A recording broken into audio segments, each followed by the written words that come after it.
सदाबहार नगमे रिजवान के साथ उर्दू दुनिया में सदाबहार गीतों का नंबर 1 शो।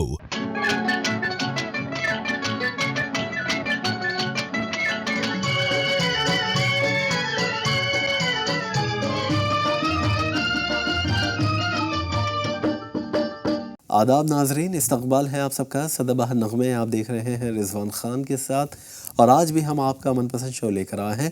आप ही की फरमाइश के गीत पेश किए जाएंगे, कुछ दिलचस्प क़िस्सों से आपको रूबरू करवाएंगे, ऐसे क़िस्से जो शायद आपने कभी नहीं सुने होंगे फ़िल्मी दुनिया की शख्सियतों के बारे में, और साथ में आप ही की पसंद के गीत होंगे।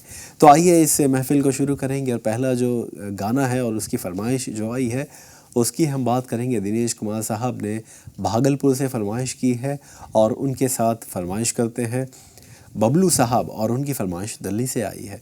वो सुनना चाहते हैं कि गाना जो सबसे पहले आपके लिए पेश करेंगे जितेंद्र साहब और बबीता जी पर फरमाया गया, अपने वक्त का बहुत बड़ा हिट गाना है ये।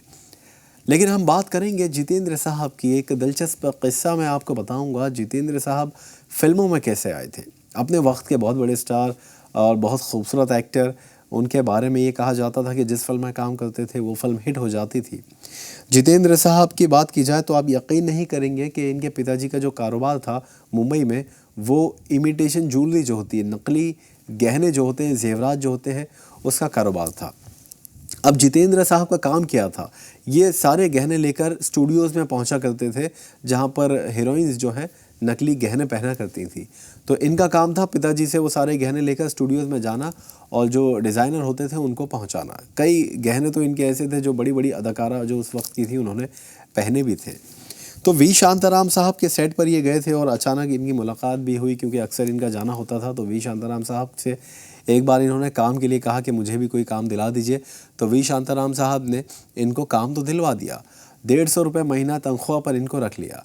लेकिन इनको बड़ा अजीब लगता था, सुबह 9 बजे जाना, 5 बजे लौट कर आना, और साइड में खड़े होना या स्टूडियोज़ में छोटे मोटे काम करना। वी शांताराम साहब ने इनको एक बार बहुत बड़ा ब्रेक दे दिया, और वो फिल्म थी गीत गाया पत्थरों ने।